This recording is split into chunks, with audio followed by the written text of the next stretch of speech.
The following is a feature presentation of our nation's sports show.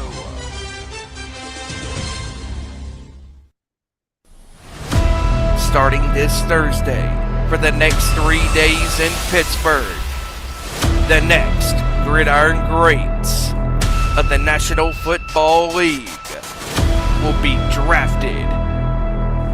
These young men's dreams will become a reality to celebrate the start of the NFL draft for this Thursday, tonight.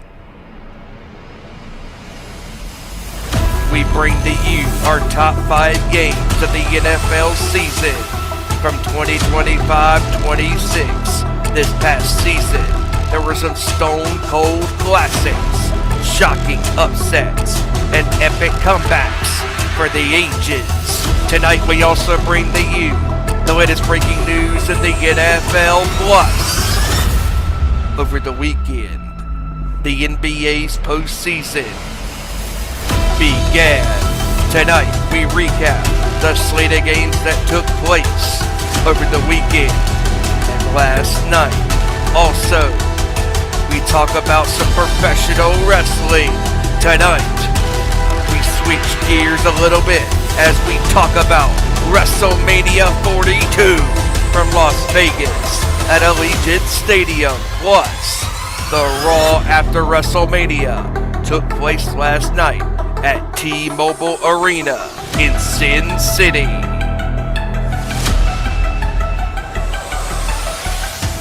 It's showtime.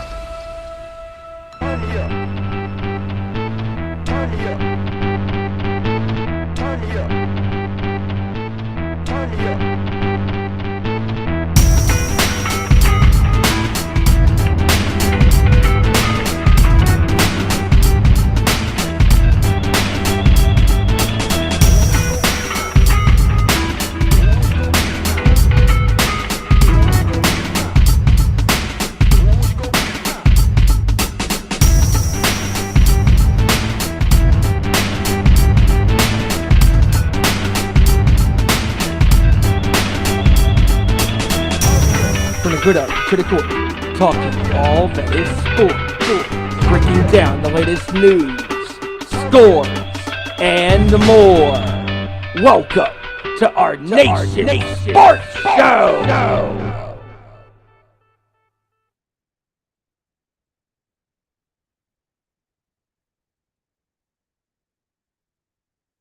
Oh, ladies and gentlemen, it is that time of the night, that time of the weekend, and of course, you know what that means. No, it is not time for a bad joke to come into play, so I'm going to skip it. It's our Nation Sports Show, everybody. I'm Ezra Vickery. We thank you guys for joining us. Happy Tuesday, and we got a pretty good show for you guys tonight. Nothing too out of the ordinary. Of course, we're going to be covering the NBA playoffs that are going on right now. We're going to get into that. We're going to get into, of course, some other news in the world of sports from the NFL, NHL, NBA, MLB. We'll get into all that. Of course, we're going to talk a little bit about WrestleMania, as mentioned in the intro. But our biggest thing is our top 5 NFL games of the 2025-2026 season. My list is made up completely in my head and you could guess what more than likely 3 of the games are featuring. So my list is pretty simple. I don't know about Mr. Wyatt or Rory or Thornton if they're going to be on or not. We'll see what happens with their lists. But we got a fair amount to get into. Of course, we're all on a WrestleMania hangover, a collective hangover. What a weekend it was. I mean, we're not going to get into everything right now, but I just want to say, what a weekend. The GCW Collective delivered as always. WrestleMania delivered, mainly night 2, but night 1 they were also pretty good as well. Just so much going on, and just not all the time you can get it done and watch it all. So I'm still kind of trying to get stuff watched myself, and I know other people are too. But enough about that. We are got an action-packed show, and we're going to get into it now. And of course, joining me right now is my heavy metal brother from North Kakalaki. Just like night one and night two, he may do horrible at first, but then later he recovers. The man who, the guy who is always better than you, and he knows it. Ladies and gentlemen, Stevie Wyand. You're actually not wrong when it comes to the predictions on night two. I actually did a damn good job on night two. Night one, nah, not great, but hey, night two, I'll take it. Yeah, what I'm a not, I'm great. not talking about your predictions. I'm talking about your takes in general. What are you talking about? What has to be decided? What is going on, everybody? Yes, we are here. We are live to talk about the world of sports and a little professional wrestling. And yeah, what a great weekend of wrestling it was over the weekend. The GCW Collective delivered as always. These guys, these girls went in that ring and they busted their asses for our entertainment. And it was a wild weekend and capping off, yes, with the showcase of the Immortals in WrestleMania over the weekend, night one and night two in Las Vegas. And yeah, what a crazy weekend it was. And also simultaneously happening at the same time as the NBA postseason. We'll get into that. And like as I mentioned in like the intro, I mentioned with our top 5 games of the NFL season from this past year, lots of great games happened last year, and yeah, can't wait to get into this tonight. So let's do it. It's been a crazy weekend. As you can imagine, some stuff got lost in the shuffle. Of course, with everything going on with WrestleMania and the weekend was what it is.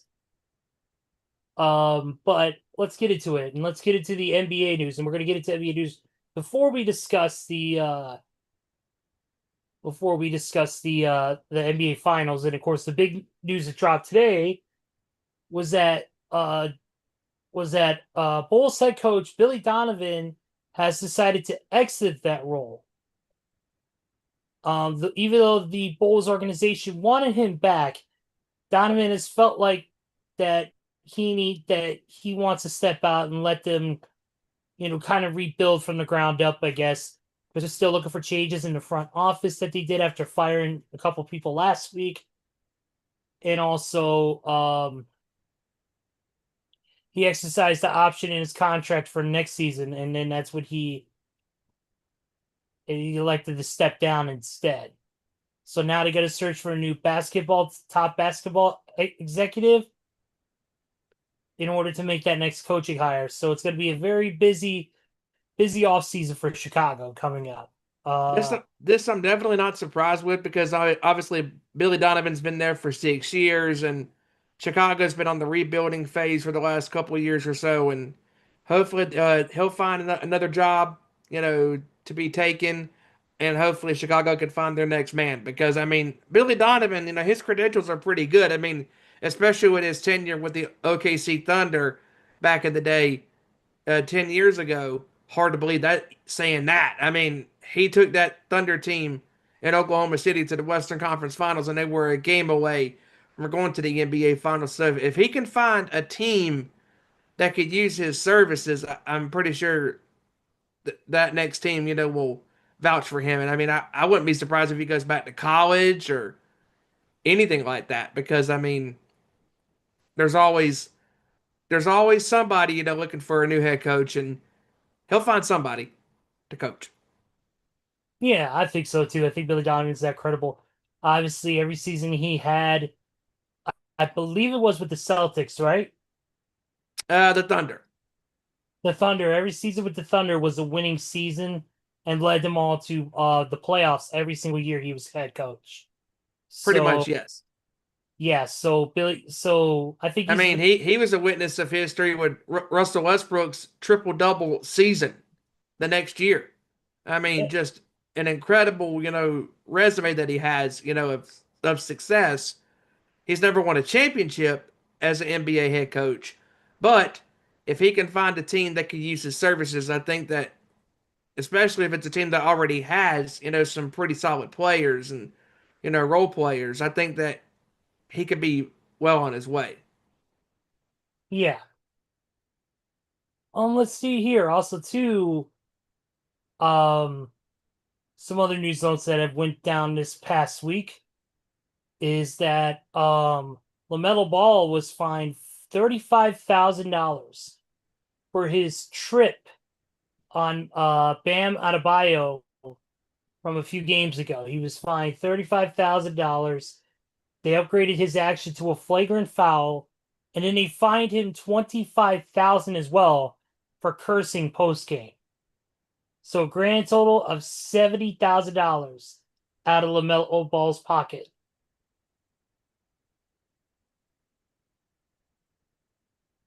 Interesting. Also, Florida's Alex Condon,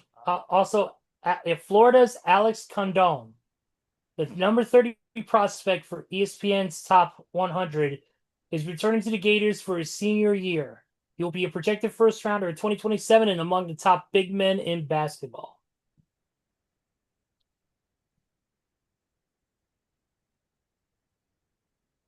In WNBA news, Aja Wilson has signed a 3-year, $5 million Supermax contract to return to the Las Vegas Aces.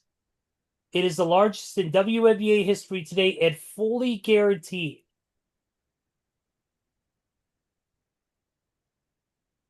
I mean, she has definitely been a star, and she has been one of the top players around the league, so can't really blame her wanting that money, and they paid her. Also, this just in, 5 days ago it was just in. The NBA and NBPA have ruled in favor of Lakers' Luke Doncic and Kay Cunningham of their extraordinary circumstances challenge for the 65-game award rule, making them both eligible for all 2025 and 2026 honors, such as MVP and All NBA teams.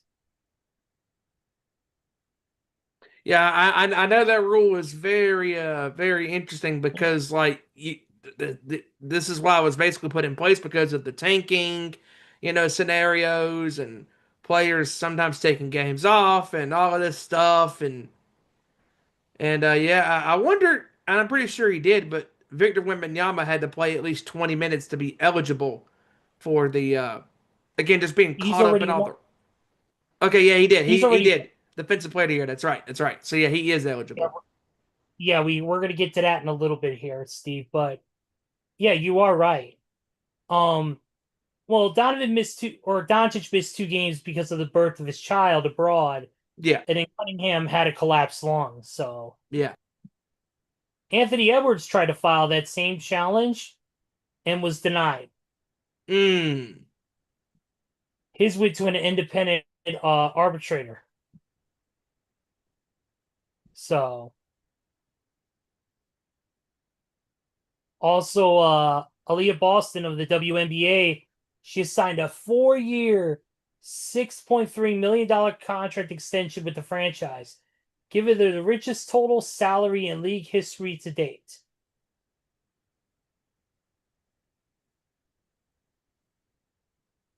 They definitely need to make more because the way they play, they should make more. But then again, that's a whole nother discussion for a whole nother time. Oh yeah.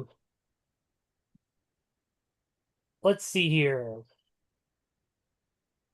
Oh, here we go. This is one news that broke early yesterday. That's Jordi Fernandez and the entire coaching staff of the Brooklyn Nets are all getting multi-year contract extensions.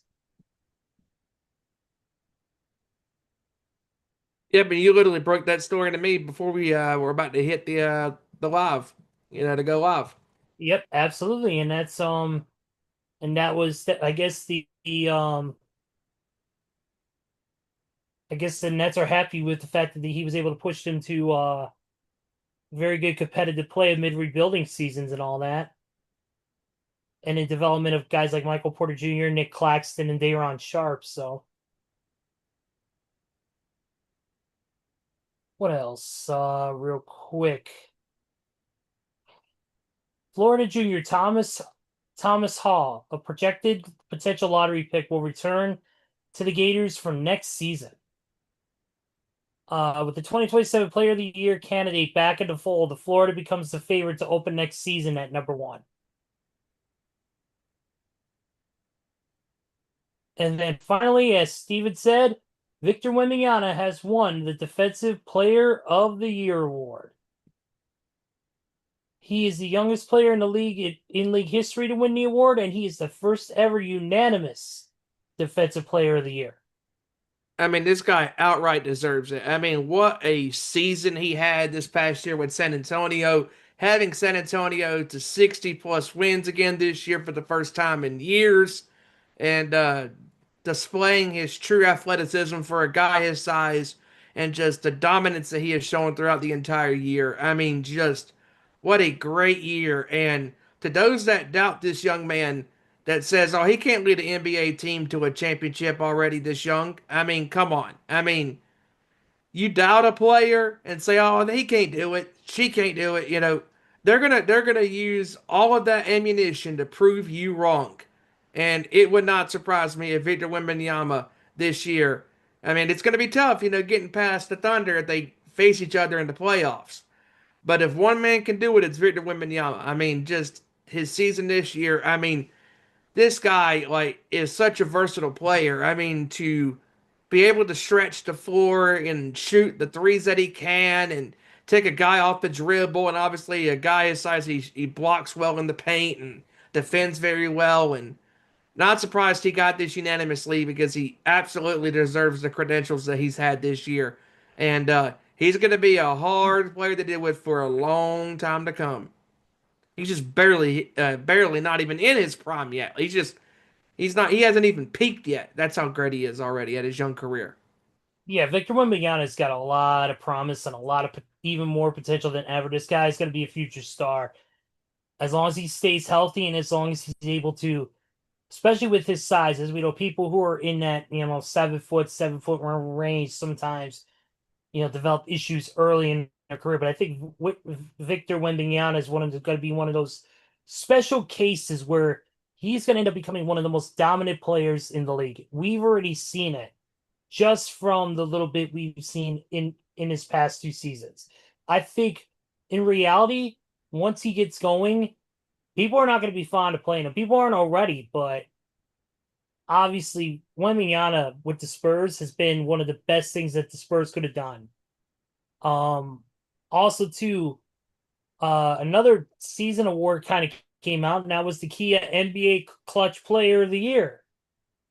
And no surprise, that went to SGA, Shea Gilgeous-Alexander. Not surprised. I mean, again, we have seen SGA in these big spots throughout this year and last year when he led that Thunder team to the championship.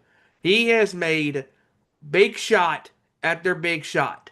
I mean, Shea Gilgeous-Alexander, he is one of the most lethal offensive weapons in the league this year and the last couple of years since coming to the Thunder from the Clippers. And again, as stated about Wembanyama and the Spurs, this Thunder team, as long as they stay the course and they have their pieces that are ready to be in a playoff position of defending their crown, oh, he's going to have those boys ready.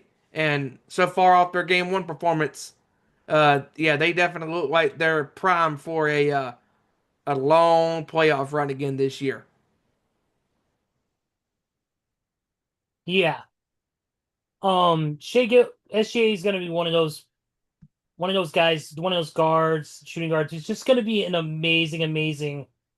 He's going to end up being a Hall of Fame player. He's already proved that with how accurate his shots are, his shot selection, his ability to get the ball on the floor, assisted to his big men, assisted to his role players. I mean, the guy's got all the tools to become one of the greatest of all time. It's just a matter of, like we said, with Victor Wembanyama, staying healthy, staying consistent, not letting the pressure get to you. Those are all things that are going to be very critical, and also staying out of trouble, obviously, not getting yourself fined, suspended, getting out in trouble outside, off the court and all that.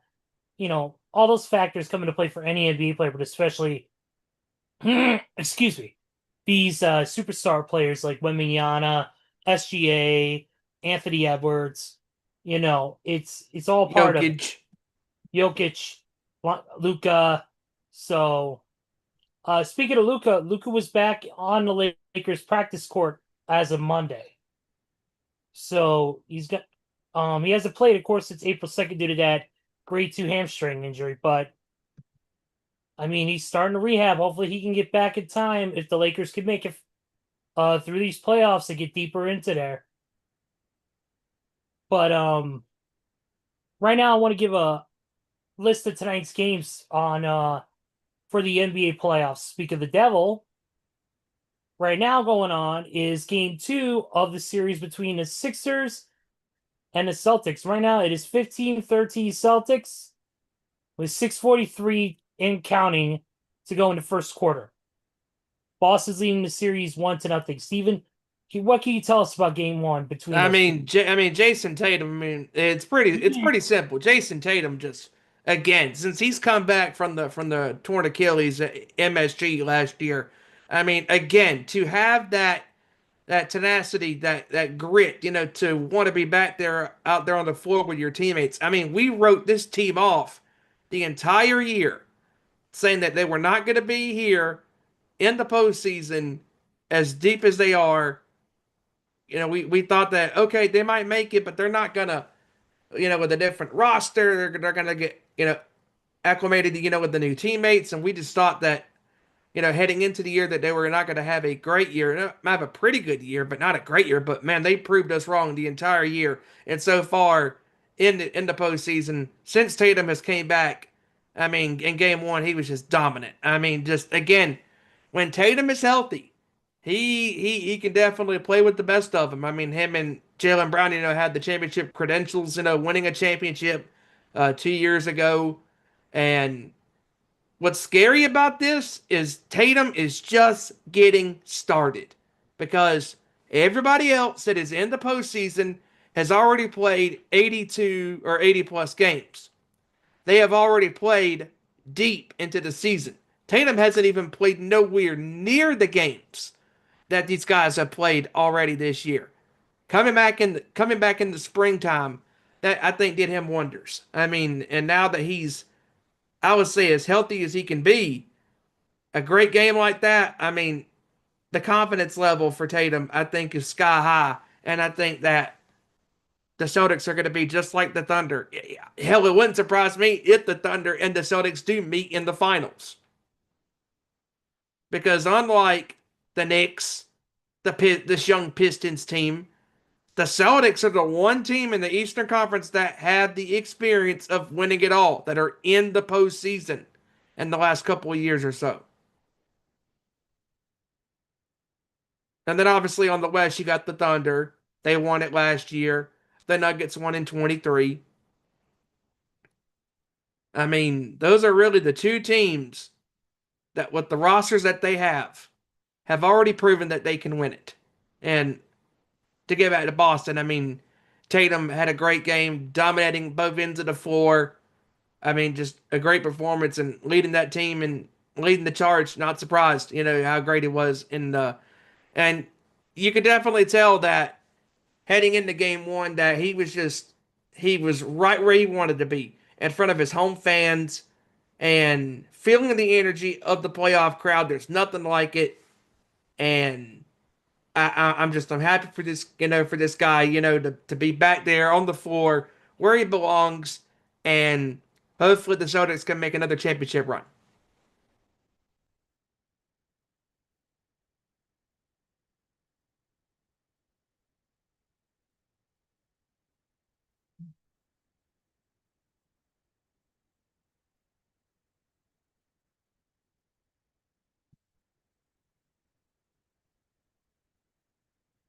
And game 2 should be interesting tonight as it's happening right now as we speak. And we'll see if Tatum and company can capitalize and keep that momentum going. And yeah, should be very interesting. Also, it should be interesting with the Pistons because they got smacked in game 1 against the Magic. And again, this Pistons team, as young as they are, they have a really deep roster, but they don't have the playoff experience that the Celtics do. And I just think that the Pistons is, if they don't wake up and take game 2, this is going to be a long, long way to come back because If they lose their second game at home in a row against this 8-seeded Magic team, they could be on the ropes. And when you have your opponent on the ropes, dropping 2 games in a row, going back to your home place, momentum on your side, it's time to grab the bull by the horns and really take command. No pun intended with Joey's Twitter name.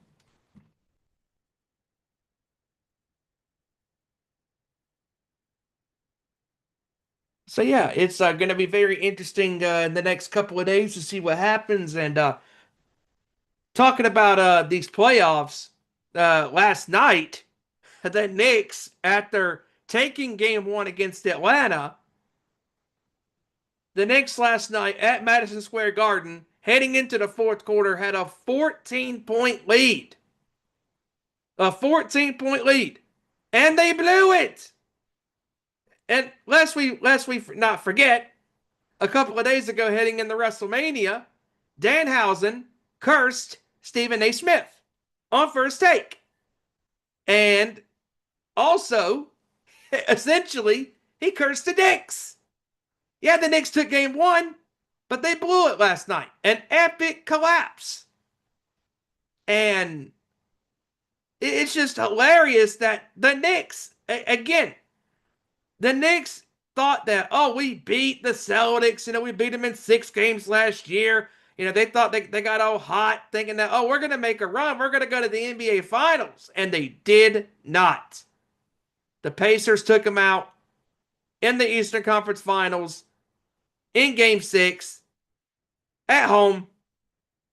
And here's the fucked up part, Steven. I've been speaking into the damn microphone for the past 5 minutes, not even knowing it's muted. oh, Just because I was trying to give you score updates and I was giving you what Tatum had, and I looked at the thing. My mom came in and I looked at the thing and it's already muted. I'm like, what the hell? it's okay. So what were the stats that you had for Tatum? Sure thing. Let me reset the page actually because the score has obviously changed. Yeah. Celtics are up 20-13 right now. Tatum, as of this point, right now has 7 points. He is got 2 assists. Yeah, he's got 2 assists, 1 turnover, 3 rebounds, and he is 3 for 5 shooting, including 1 for 2 from 3-point range. And also, Hauser is 6 points. Jalen Brown has 3. And Derek White, right? Yes. Derek White has 3.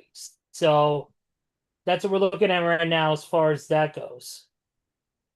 And then also, I wanted to kind of keep the theme going down on tonight's games because in about 30 minutes, Steven, 8 o'clock your time, 7 mine, of course, Eastern Central, is going to be the Trailblazers and the Spurs. San Antonio leads, of course, 1-0 in that series.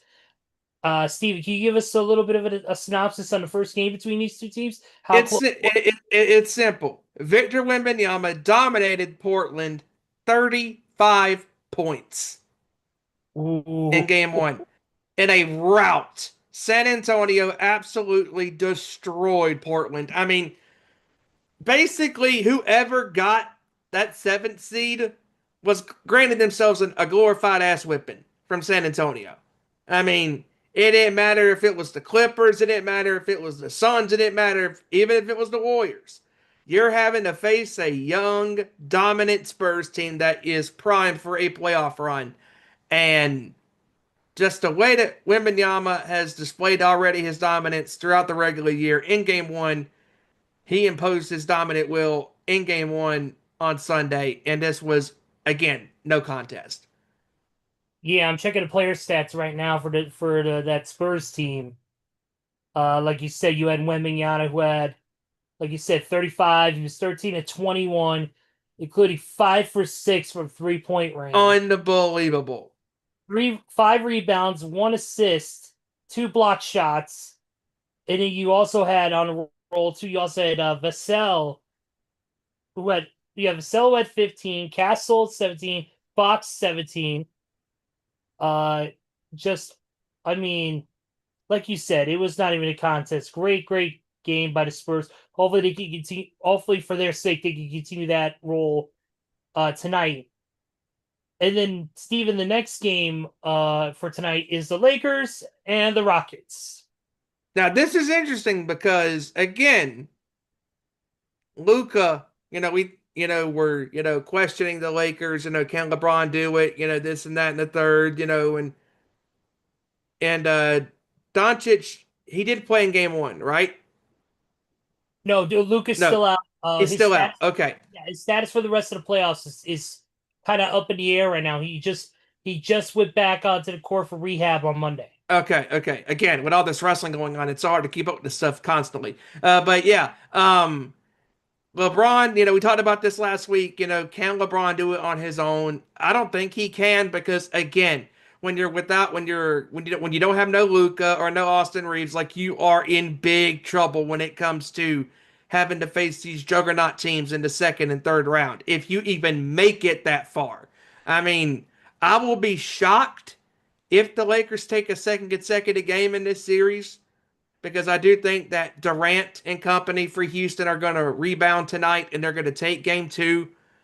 I just think that a older LeBron by himself cannot lead this team in a deep run because we now live in a day and age where if you have two or three dominant, players on a team, you're basically your ass is grass. I mean, I think that the Lakers are going to meet their match if they somehow get out of the first round, whether it's against San Antonio, if it's against Denver. They don't want to face none of those teams, or if against the Thunder, the Nuggets, they don't want to face none of those teams down the road. No, and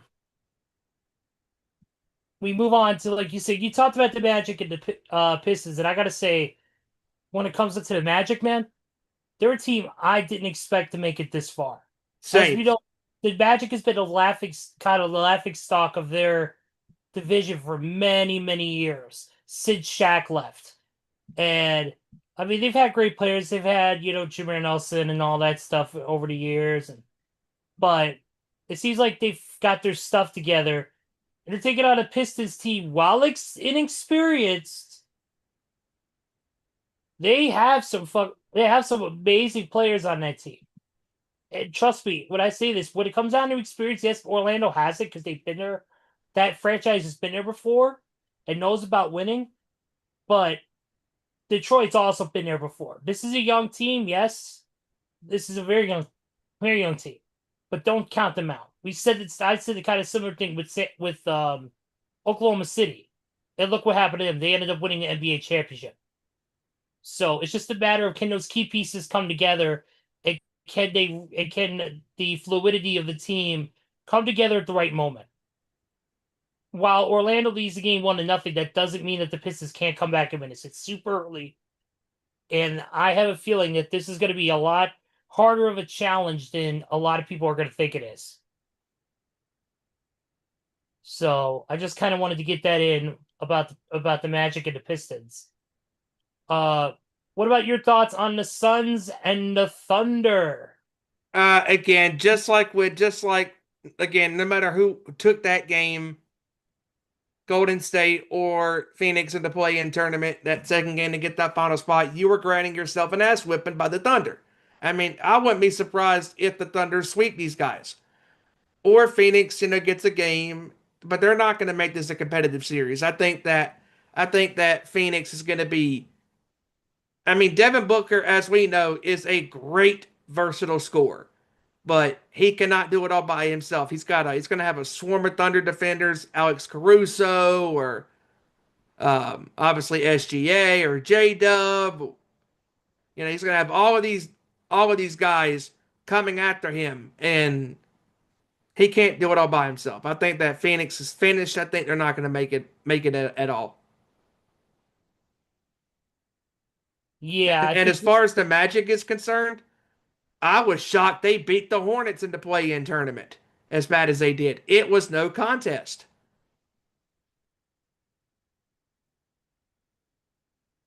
yeah, the Spurs I think are gonna have wrong one. Man, Thunder. my brain's not working today. Thunder are gonna run the Spurs out of the gym. I think they have a very high chance of sweeping this entire series and moving on. They have a very high opportunity because nobody's going to stop the Spurs at this level of play if Giannis keeps scoring 30, 35, 40 a game. There's just no way. And then obviously Thursday we have the Knicks and the Hawks. What are your thoughts on that? Man, okay.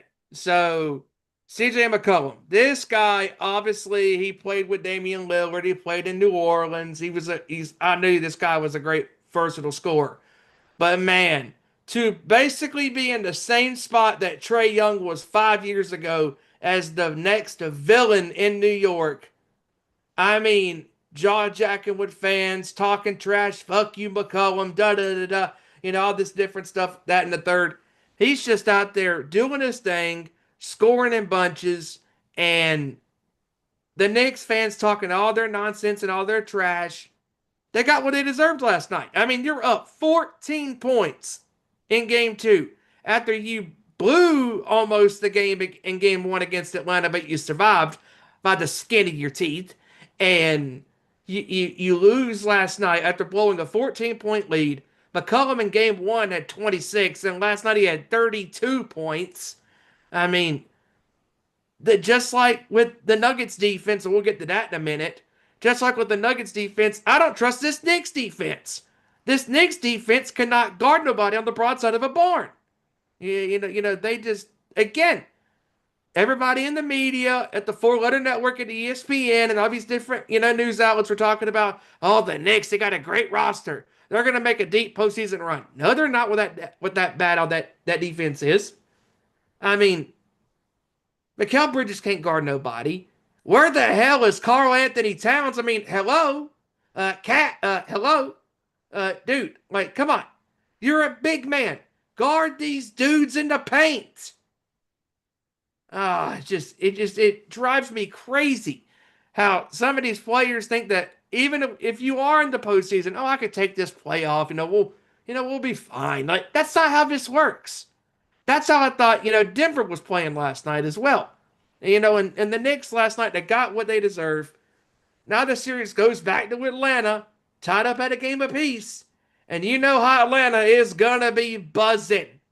I don't know, as a cheap plug, I will be in Atlanta this weekend for Alta Bridge. So there's that. Hell, maybe I go to a basketball game because I'll be in the area. It depends on when the next games are there. So it's going to be a busy week in Atlanta. Yeah, and how many future first children you have to give up to get tickets to the game because it's going to be so damn expensive. Yeah, pretty much. Yeah, just have to check the secondary market just to see what's going on. But I don't know. Yeah, who's say? But the Atlanta last night, nothing to be ashamed of. They're basically, all their cards are on the table. Nobody's picking them to go far in the playoffs, and they're thinking, you know what, we're here. We might as well, play, the royal spoiler, spoiling the party of the Knicks, and I think that the Knicks are going to be in a world of trouble. I think that this roster, although on paper it's great, this team is not going to go far with how bad their defense is. I mean, the Knicks, they got so comfortable last night, up big in the third quarter, into the fourth quarter. Knicks fans talking all their shit, and it bit them in the ass. Plain and simple. Game 3 is going to be rocking. Going to be rocking. So we'll see what happens. Yes, sir. And then the Cavaliers and the Raptors. Right now, of course, this series, Cleveland leads series 2-0. Not surprised at all. Not surprised. I mean, I will admit, this James Harden experiment has been working, for the most part. But as I've said before on previous shows, it's only just a matter of time before James Harden crumbles once again under the pressure of the postseason.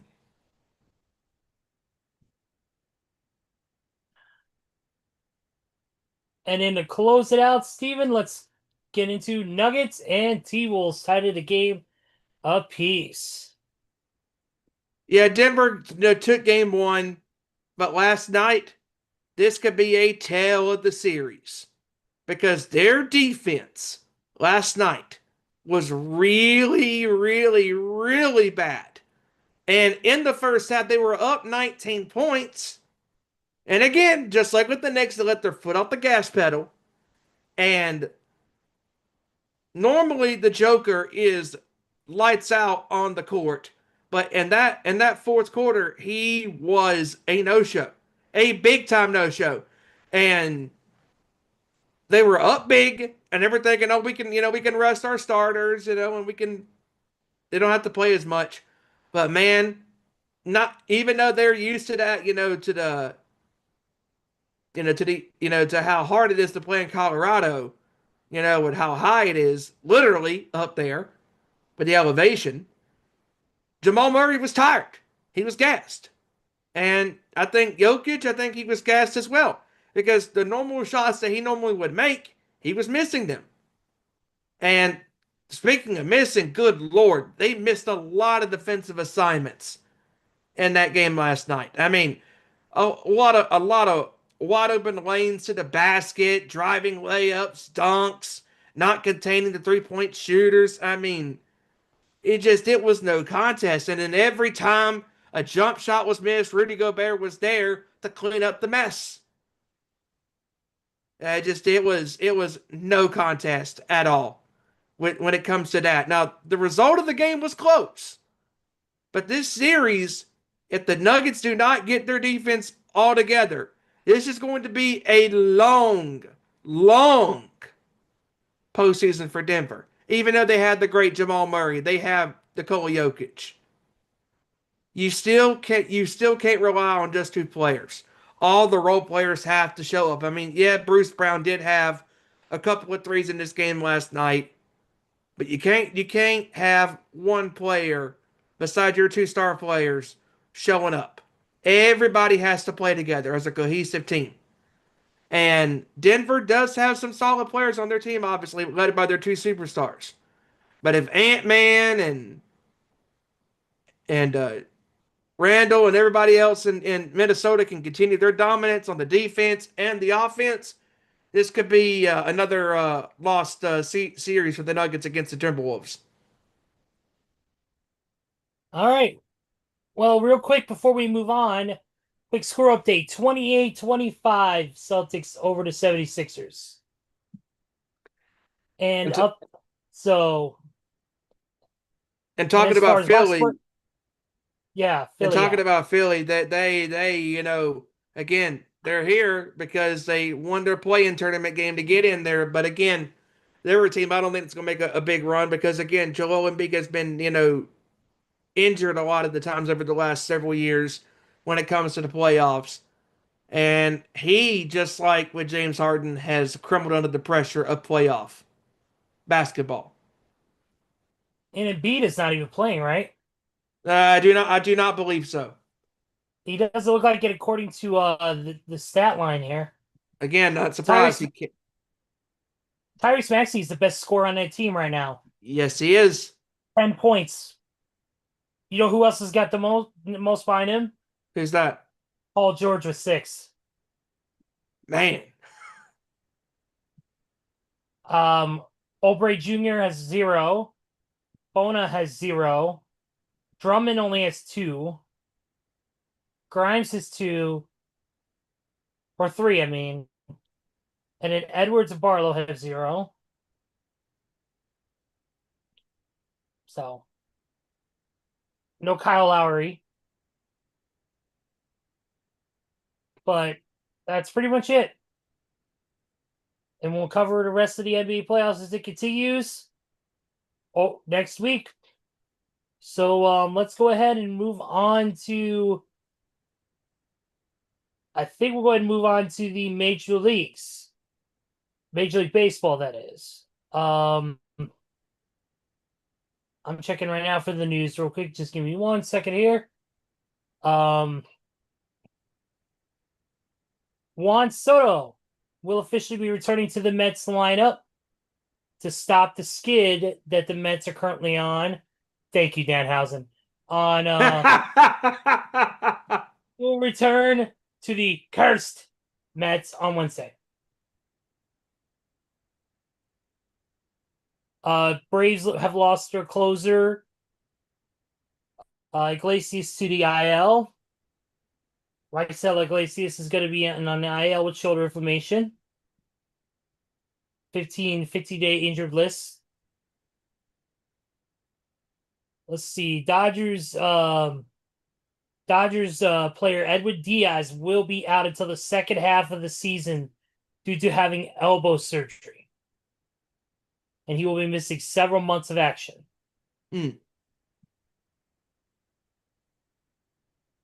Orioles catcher Adley Rushman is back off IL after dealing with an ankle issue. So good news for the Orioles on that front.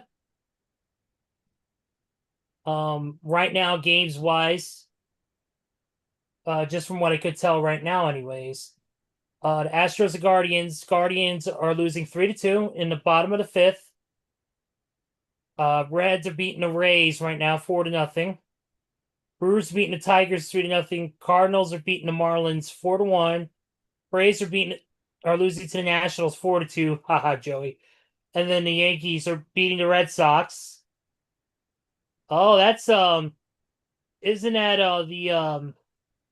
I can't remember the name of the series between those two. It's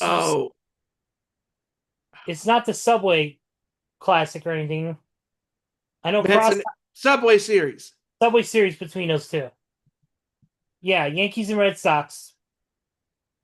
No, Subway Series is Mets and Yankees. Sorry. Yankees, yeah. I noticed one for the Yankees and Red Sox because they're one of the biggest rivalries in the entire history of Major League Baseball. But long story short, Yankees are up 1-0 over the Red Sox. Then later tonight, Twins, Mets, Phillies, Cubs, and I'm sure there's other games on there. So check your local listings for your team. I didn't realize this, but the Stanley Cup playoffs are going on right now. Yep. Right now, the Canadians are up on the Lightning 1-0 in period one. Montreal. Real quick, it's just simply called the rivalry. The rivalry. Wow. All that work for the name, the rivalry. Obviously, when the Red Sox had their curse, back in the day, it was the curse of the Bambino back in the day. 86-year drought back in the day. Yeah. Montreal Canadiens are leading the series with the Lightning 1-0. Bruins and Sabres are tied at 0, but Buffalo leads the series 1-0. Carolina leads their series 2-0. Yep, the Buffalo Sabres are leading their series against the Bruins 1-0. For once, they lead a series. Wow. Yep. Golden Knights are leading their series against the Mammoth 1-0. Speaking of Vegas, real quick story from yesterday. Our very own Tony went to Mania weekend over the weekend and shot everybody that was there in Vegas. And he was literally right by the arena the other night where the Golden Knights were playing hockey. And when they scored, he heard this loud sound. He was like, "What the hell is that?" And it was actually when they scored a goal. As we all know, in hockey, there is a loud horn that blows when a team scores a goal. And that's when they're horny. Aha. Not. Thank you. Like you said, you say Colorado leads the series 1-0? Yep. Philly Flyers lead the series of Penguins 2-0. Wild is tied with the Stars 1-1. Edmonton's leading the series over Anaheim 1-0. So, and those are all games that are set for tonight and tomorrow. Oh, Carolina Hurricanes are leading the series against the Senators 2-0. So there's that for you as well. But that's what's going on in NHL right now as far as that playoff series goes. Let's move on to the NFL, shall we? Shall we? And I believe there is a couple of quick NFL news notes. As many of you know, the NFL draft is coming up this week. This Thursday, actually. No, we will not be doing no 4 or 5 hour coverage of this because I have a life, sanity, and I refuse to do what others that are no longer part of the show would do because they're fucking unstable. And whoever has the mental capacity to do watch-alongs during the draft, God bless you. No, whoever does mental watch-alongs during that needs to have a fucking psychiatric evaluation. Fuck that, Yeah. Steven. You're being way too kind. They deserve to be cursed by Danhausen just for that. I'm going all the way back to the day before our last show to see what kind of news we could get ourselves into. Let's see here. As we scroll down the news updates here, Alabama Ty Simpson visited the Arizona Cardinals back on Monday of last week on the final day of pre-draft 30 visits. Let's see. Right here. The NFL has started onboarding potential replacement officials as the expiration of the collective bargaining agreement with the NFL Referees Association approaches. Clubs were informed Wednesday in a memo. So the scabs are currently being processed. Uh-huh. I can't wait to see how this season sucks. This is coming from an NFL fan. Dolphins running back Devin Achane is not available for a trade, according to general manager John Eric Sullivan, as the team looks to sign him to an extension. As basically he is their last glimmer of hope of their offense. He is their last resort, as Papa Roach would say. Yes. Cut my life into pizzas. This is my plastic fork.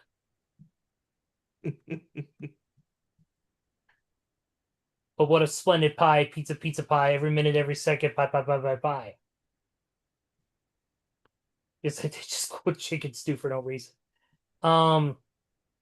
Right here, last week, Brandon Aubrey had until Friday to sign an offer sheet with another team. If he doesn't, Dallas will retain the rights for the 2026 season. And it was also reported the other day that Aubrey has become the highest paid kicker in NFL history. Finally, Dallas, you did something right. Yay! Congratulations on signing your best weapon on offense to a 4-year deal. Yeah, let's not give them that much praise. Up to 20 million guaranteed. Giving Dallas praise. Giving Dallas praise is like giving Dennis Rodman a microphone at the Hall of Fame. It's a bad dear decision. God, don't even get me started on that bullshit. That was terrible. I mean, cocaine's a hell of a drug, but damn, I mean, Dennis Rodman, dude, what? We're talking to a man who talks to the dictator leader of North Korea. Oh dear God, that was terrible. Last year's number one pick for Cam Ward is on schedule in his rehab process after injuring his throwing shoulder in January. He could take part in the Tennessee Titans June minicamp.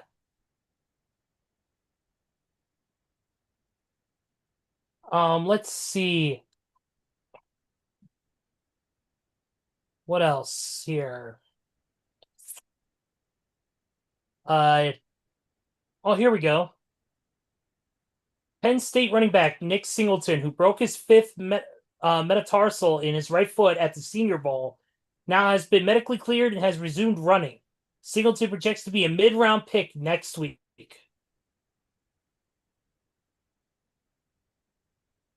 Navy running back Eli Heidenreich helped lead Mount Lebanon High School in Pittsburgh to a state championship, was invited by the NFL to attend day 2 and 3 of next week's draft. No, he is not related to John Heidenreich. If he was, I'd be creeped out. As long as you don't start reading me poems, we're okay. Or as he calls it, disaster pieces. But disaster pieces. What's that? Dallas Cowboys season? Well, noises. People make noises. People make noises. Yep. Willie Anderson has signed a 3-year, $150 million extension that makes it the highest paid non-quarterback in NFL history. Get that money, big boy, because he That deserves it. that deal includes 134 of that money guaranteed. Damn it, boy. Get that money, son. Only 16 million he technically has to work for. That's crazy. And he also has a no trade clause. So Willie Anderson is set to be with the Texans for the foreseeable. Oh, and he's got 100 million guaranteed at signing. I forgot to put that last part. And the person who negotiated the deal was Nicole Lynn. She also negotiated the new deal for Myles Garrett as well. Uh-huh. So she definitely knows how to give people money. Also, news came down the other day that Trent Williams has signed a 2-year deal with San Francisco, keeping him with the 49ers, and that's a good move by them because, as we all know, he's one of the best blocking offensive linemen in the league and protecting quarterbacks, and he does his job very well. So he got paid really, really well for the next couple of years with San Fran. Yep, Trent Williams is definitely a key piece in that core of that 49ers team. You know, with guys like him, Fred Warner, of course, Brock Purdy, Christian McCaffrey, you know, George, Faith Kittle. They're all key pieces of part of this 49ers team that you can't afford to lose. And I'm glad they were able to open up things and get him signed to a good deal that still, it fits the overall future for the 49ers organization and making sure they're, financially ready to sign people at a moment's notice if possible. Also, Jacoby Brissett is not attending phase 1 of the offseason program because he is asking for an extension that pays him as a starter. Brissett, who is set to make $9.6 million in 26, has only $1.5 million in guaranteed money and wants security. Arizona appears, though, willing to address the situation. Well, if I'm Arizona, I'm keeping him because he is the only legitimate quarterback that has any starting experience with the team. Because Kyle, I like to play Call of Duty Murray all the damn time, is no longer with the team. It is with Minnesota. So if you're Arizona, you got to keep this guy happy and pay him. Because let's also be honest, I thought last year, considering the circumstances that Arizona was dealt last year, he had a really solid year with the team. Yeah, they still sucked, but he was pretty good. He had games in there where he was throwing good and not really throwing interceptions. So yeah, pay that man. Not a lot of money, but just keep him happy. Yep. Exactly. The Falcons traded defensive tackle Rook Ornohoro to the Jaguars in exchange for defensive tackle, same position, Mason Smith, which is very rare that a player-for-player trade is made at the same position. Because as you know, when players get traded, they either get traded for picks or a player at a different position. Yep. One of the very rare times that both players are in the same positions in their football teams. In this case, both defensive tackles. So that's pretty cool. Also, speaking of trades, Dexter Lawrence has been traded from the Giants to the Bengals. Yep. What a move by Cincinnati. Yep, and a deal that includes the 10th overall pick is going to go to the New York Giants. Which is going to be a great pick for New York, who may need help on the offensive side of the ball. Not saying, they're bad, but they could use any little bit of help they could to make sure that team stays afloat. Yeah, and also speaking of the Giants too, great segue, OBJ, Odell Beckham Jr., who is obviously with the Giants during his first couple years in the NFL. Was known for his gifted athletic, moves, catching these touchdowns and these acrobatic catches. He's planning to work out with the team and try to sign with them again. So who knows? Maybe OBJ will go back to the Giants. Oh, and also now that Dexter Lawrence has cleared his physical, he's officially signed a brand new 1 year, $28 million extension. Nice. So he gets a little extra bump in pay in response to going over to that team. Let's see what else here real quick as we move down the line.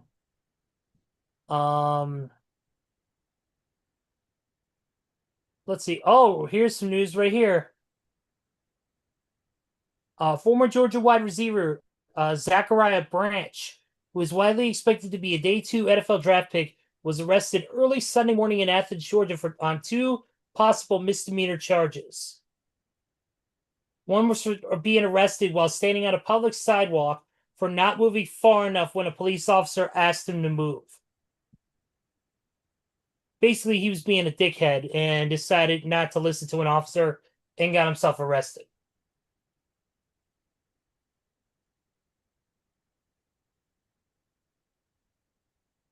So, Steelers left tackle Broderick Jones suffered a setback to the neck injury he sustained last season and is scheduled to be examined this week to determine whether he'll be ready for training camp and or the start of the season.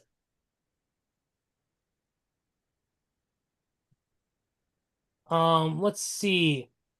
Other NFC North updates here, though. Vikings restricted free agent Ivan Pace signed his tender today per his agents Drew Rosenhaus and Kyle Lincoln. And also Packers exclusive rights free agent wide receiver Bo Melton also signed his tender today. And then, Steven, you also mentioned Trent Williams, 2-year, $50 million extension. Yep.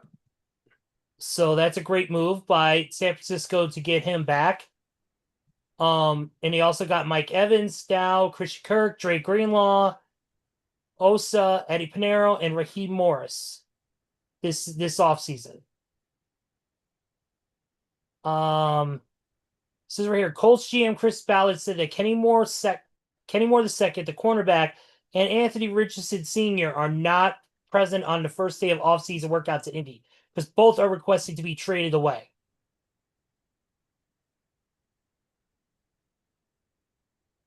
And you mentioned the $20 million contract for Aubrey, which includes $7 million per year.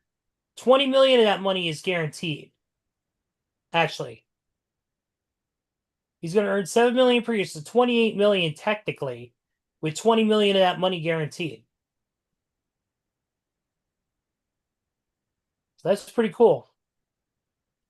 Puka Nacua has officially left rehab and is now at the team's first off-season program. Good for him. Hopefully, rehab, went great for him, and because obviously Puka Nacua is one of the most freakish young wide receivers and one of the best to do it in the game today. Oh yeah. Some sad news coming down. Former Raiders linebacker Rod Martin has passed away. I believe he was 71 or 72 years old. He was a 12th round pick by the Silver and Black out of USC in 1977. He was a standout linebacker and key player on 2 Super Bowl championship teams. So, definitely want to send our condolences and our prayers to the family, friends, and fans of Rod Martin. So, there's that. Also, Ravens DT, Ravens defensive tackle, Nnamdi Matabuke, who suffered a season-ending and career-threatening neck injury, underwent neck surgery last week that left his doctors believing he will be able to resume playing this season. Wow. Good for him. Good news, man. I'm happy for that. Yeah, because when I heard about his neck injury, I was like, oof. I didn't know if he's going to be able to come back from that or not. But, hey, good for him. Congratulations. By the way, they've officially announced some of the draft announcers. I want to see if there's any of note. If some of these names come to you, Steven, let me know, okay? All right. We got a little bit of time here. So, James Conner will announce. Damn it! My Twitter backed out. on me for a second. Oh, don't you just love that when you're looking at something and then it just goes by? Social fucking media, computers, technology in general. Uh, James Conner will announce first for the Eagles. Well, we're going in. It looks like we're going in alphabetical order. So okay, James Conner for the Cardinals. Okay. Michael Turner. He's alleged as an active player. So Yeah, Michael. obviously Michael Turner's probably with the Falcons. Yep. Mark Ingram for the Ravens. There you go. Great running back. Shane Conlon for Buffalo.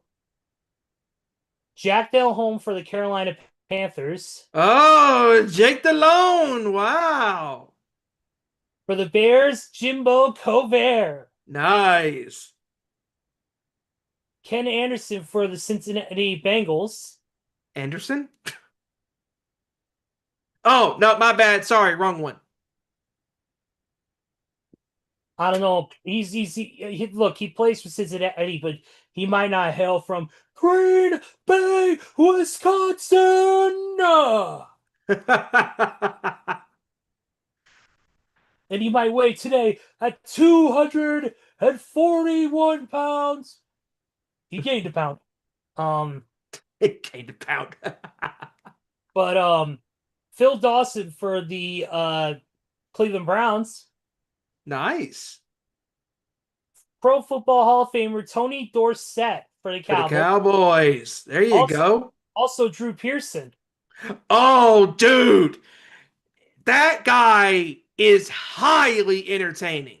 Like, he has the voice of a heel in pro wrestling.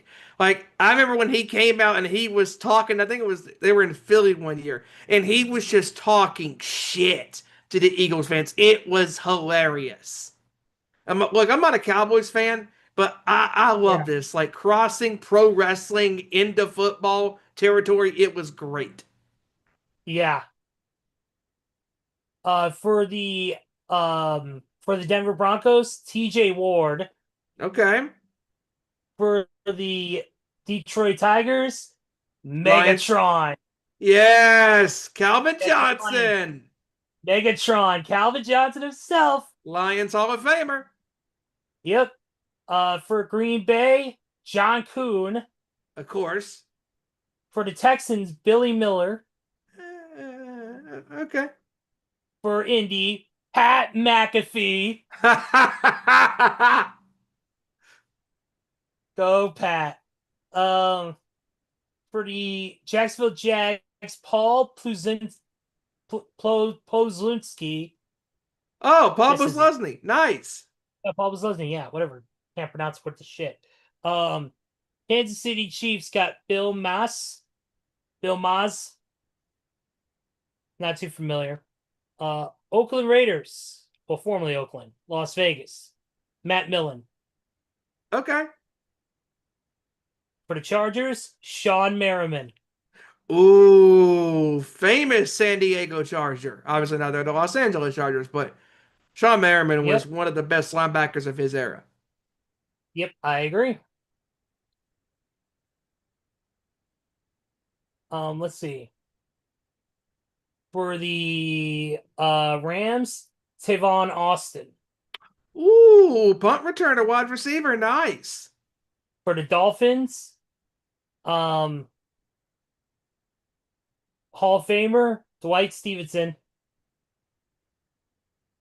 Okay. For the Minnesota Vikings, Brian O'Neill. Okay. For the New England Patriots, Deion Branch. Nice. For the New Orleans Saints, Marcus Colston. Nice. Great receiver. For the Giants, O.C. Numeniora. The great defensive player for the Giants. Sounds like a cousin of Obafemi. The ruler has arrived. Yep. The New York Jets. Definitely not Geno Smith. Curtis Martin. Of course, it's Curtis Martin. Of course it is. And it damn sure ain't Mark Sanchez's butt fumbling ass. Oh, it's definitely not Aaron Glenn either. No. For the Eagles, Brian Westbrook. Oh, okay. Great running back. The Steelers have 4. Holy shit. Jerome Okay. Bettis, Of course. Joey Porter Jr. and Sr., Of course, definitely. Yes. and John Stallworth. Nice. For the San Francisco 49ers will be Andy Lee. Ah, the punter. Nice. For the Seahawks, Cliff Averill. Oh, all right. Nice. For the Tampa Bay Bucks, Rondé Barber. Hey. Hell yeah.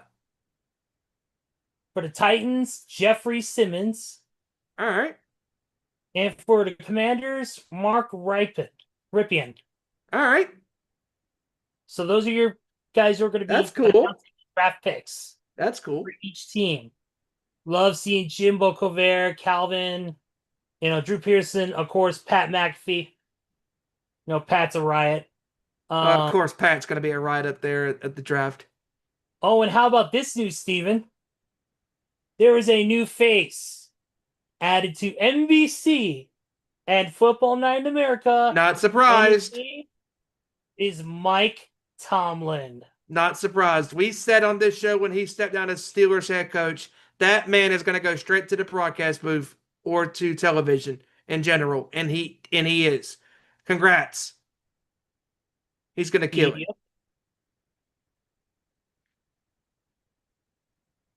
Let's see here. Now he can just be a fan of football, not to deal with Aaron Rodgers' bullshit. We'll see about that. Yeah. Dolphins free agent Benito Jones visited today with the New York Giants. Okay. And that's it. That's your NFL news for today. Since we're probably not going to see Joey or Kevin on the show tonight, let me put in the chat for them to send in their lists if anybody wants to. All right. If not, we'll read them on the next show for them. But for us, we'll do our 2. Yep. So, all right, guys, we're going to get to our featured attraction now. And no, it's not Steven doing a striptease because it'll get our channel canceled. But ladies and gentlemen, it is now time for our top 5 NFL games for the 2025-2026 season. And Steven, would you like to kick us off? Yes, I will. I'll go from number 5 to number 1. So I got number 5. I actually decided to do a quick change to my list because I had my top 5 done and then I took out one and replaced. So I'll start with the honorable mention. I have honorable mention. I got Bills and Ravens from Sunday Night Football in Week 1. The epic comeback by Buffalo, kicking off the Sunday night campaign. But my number 5, it is Jacksonville stunning Kansas City on Monday Night Football. I was like, man, I forgot about that game, how crazy and great that game was. That was a fantastic game. Trevor Lawrence had some crazy throws in this game against Patrick Mahomes, and Patrick Mahomes had a great game in this game. But the Jaguars were too much for Kansas City to overpower, and I thought Jacksonville had a great game in that game on Monday Night Football. They stunned the Chiefs, beating them in a close game on a game-winning touchdown drive to seal the win. Great game. My number 4 was the epic shootout that gave you heart attack after heart attack, and that was the San Francisco 49ers against the Chicago Bears, and a shootout for the ages. That was a great game. That was a wild, crazy game. No defense showed up in that game, and whoever had all those points being scored, with the points being taken and the under, yeah, you won that one. That was a crazy game. My number 3 game, Sunday Night Football once again, but this time it is the Patriots upsetting the Buffalo Bills. Crazy, crazy game. That was the game that really proved to me that Drake May was here to stay, and Drake May was going to be a stud this year. I mean, that entire game, He was cool, calm, collected. He performed with this poise and this great energy, being a leader at such a young age, only his second year in the NFL. Just a crazy game, and Josh Allen had a great game that day, but Drake May and company just every time the Bills had a counter punch, they threw one back at him. It was a great competitive game, and that really set off the well, I thought the year was going to be a great year. My number two, it is your Bears beating the Green Bay Packers. I believe this was.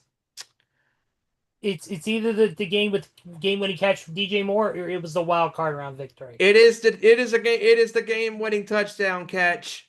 I believe that game was on December 19th, if I'm not mistaken. I believe it's on actually December 20th. 20th, December 20th. What a crazy game. They were down by 10 in the fourth quarter. And Chicago, like they have done all year long, make these incredible comebacks. Just when you think they're down and out, they come back in the game, and just it was an unbelievable win for Chicago because not only did they beat Green Bay, getting revenge on their arch nemesis, but they punched their ticket to the playoffs and they won the NFC North division. Incredible stuff. Incredible stuff by Chicago that day. And number one on my list. Again, not surprised. I mean, again, I could have done with this game, being number one, but that was my number one until the Rams and the Seahawks. Thursday night football in Seattle, one of the craziest games all year long. Stafford and company were up 16 points in the fourth quarter, but that punt return by Rashid Shaheed set off the comeback for Seattle, and Sam Darnold and company and Kenneth Walker made this into a competitive fourth quarter shootout into overtime, and Seattle beat the Rams on a game-winning 2-point conversion to win the game. They went for the two to get the victory, and they did. Or no. I'm sorry about that. They got a crazy-ass 2-point conversion to get within 6. Then the game was tied. Then the Rams scored a touchdown. And then, they scored the touchdown to tie the game. And then they had to go for one, or they went for two for the victory. And they got it. And they beat them by 1. Because instead of going for the tie, they could have kicked the extra point, but they didn't. They could have gone for the tie and played for the tie, but no, they were playing for the victory, and rightly so. They played for the win and they got it. They ended up winning by 1. Incredible game that was. So yeah, and that was my list. It was really hard to take off that Bills and Ravens game, but as I was thinking about it, I'm like, man, I gotta put that Jags and Chiefs game from Monday Night Football from back in the fall. It was incredible. So that's my list. All right, my list. Number 5, I gotta go with I'm gonna go with the Ravens Bills. Just an absolute battle between those two legendary teams. Ravens scoring 40 points in only 25 minutes of possession. Somehow or another, Josh Allen proved that he can be one of the best comeback players in the league when it comes to coming back from late deficits. Yep, and that was week 1.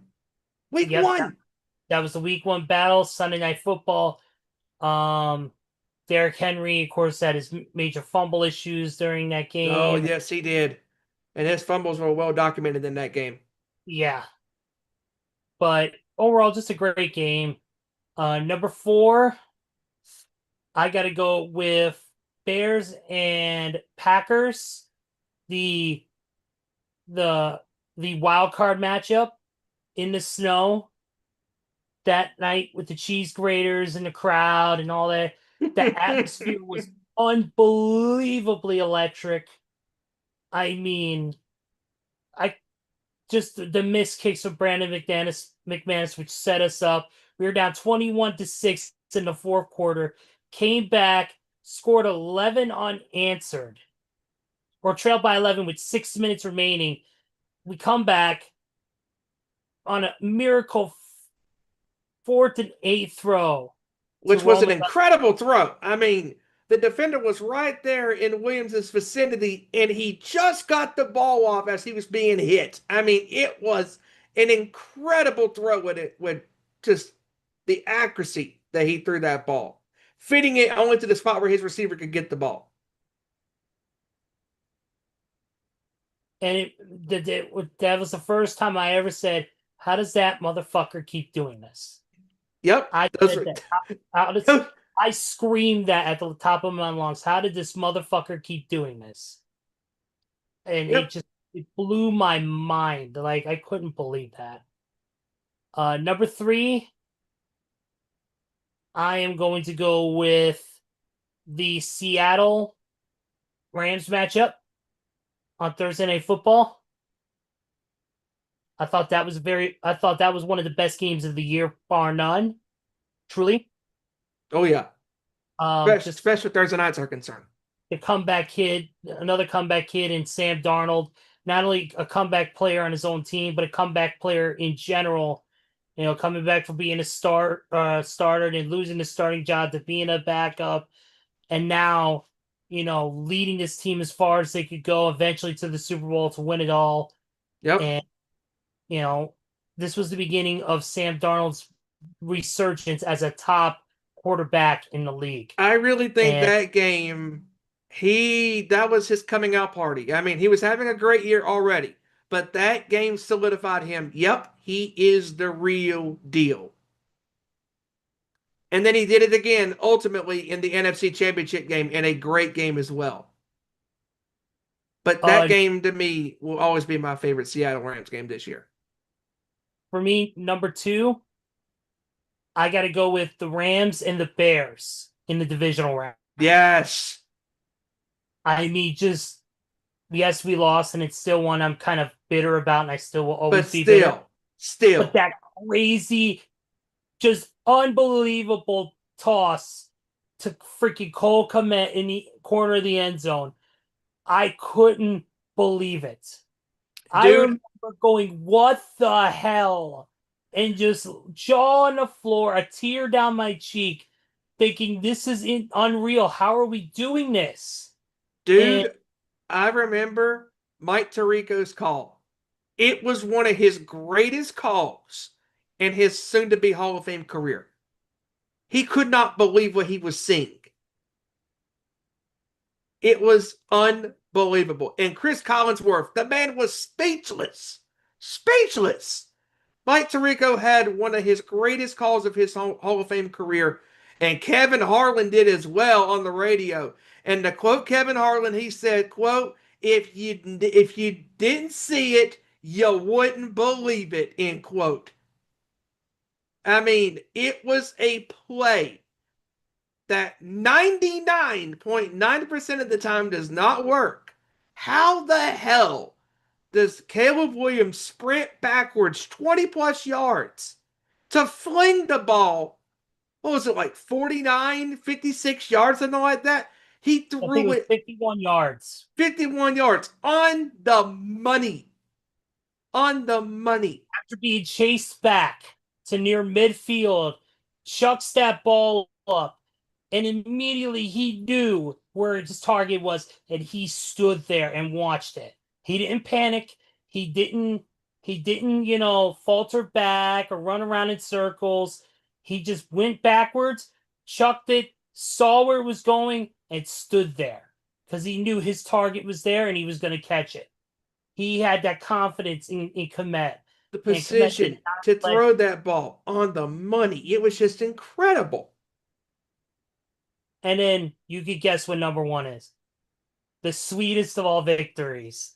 And that is the Bears beating Green Bay, Soldier Field in Chicago on December 20th, week 16. Dude, I remember your reaction during this game.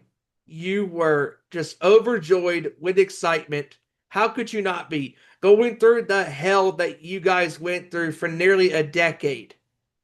to go through that hell Makes me why I hate Aaron Rodgers. and to go through the misery, the ups, the downs, the near decade of hell, not making the playoffs, and then over a decade plus of Aaron Rodgers and the Packers beating Chicago, the majority of the time, getting revenge on Green Bay, virtually the same way that Green Bay did Chicago. I believe it was back in 2012 or 13, something like that. I mean, something like that. And under the same circumstances, and years later, revenge for Chicago. Green Bay has won 20 of the last 23 matchups up to that point, including 6 consecutive at home, and we against the Bears, including 6 consecutive at home. And the Bears were looking to snap that. And not only that, it was the fumble by Josh Blackwell. Or he recovered Carlos Santos' kick, giving the Bears that final chance to tie the game on that onside, which we know rarely works. And then the miracle throw to Ja'Day Walker in the back corner of the end zone. Well, 4th and 7. Set it up. Not only that, Ja'Day Walker, only his second career catch. Insane. As an undrafted free agent. Yep. And then, of course, that 46-yard just absolute bomb, that dime to freaking DJ Moore, which sealed it and, did what I never thought I would see again for a long time, and that was a Chicago victory over Green Bay at home. And I know that DJ Moore is no longer with the team, but man, he would be immortalized for his tenure with Chicago. That's one of the greatest catches in Chicago Bears history and one of the greatest throws. And that was the night that Caleb Williams was coined Iceman. Because he has nothing but cold ice in his veins. When that man, he doesn't panic. He does not fret. He throws that ball and he knows he's somebody's going to catch it. And he has that feeling. And afterwards, putting his hands up and down his arms, you knew the Iceman had struck. Yep. And Ben Johnson coming into the Bears locker room with no shirt on. Hey, man, you deserve that. I mean, coming in shirt on not only to feed the fans, but to feed the city. Of course, that deal with the Wiener Circle, a famous hot dog stand in Chicago where at night they insult you as you order your food. And if he did that, they would give out free hot dogs the next day, and they did that. And obviously, one DJ Moore and Ben Johnson famously did say, "Fuck the Packers." And I will say it one more time as we close out this segment. Good, better, best. I think it's good. I'm trying to remember now. It's been a few months. Give me a second. Oh yeah, because that speech, that closing into his speeches for Chicago with their wins is absolutely tremendous. Now I remember, Steven. Good, better, best. Never let it rest till your good gets better and your better gets best. Yep. That speech lives with me to this day. Thank you. And that was my list, man. Of course, most of my games are going to be Bears games. Of course. I mean, how could it not be? I mean, the crazy year that Chicago had this past year, I mean, unreal. Unfreaking real. There were two teams that had unbelievable seasons in their own rights. The Bears coming off this first-year head coach, and the 49ers coming off an injury-riddled season, but still somehow made it deep into the playoffs.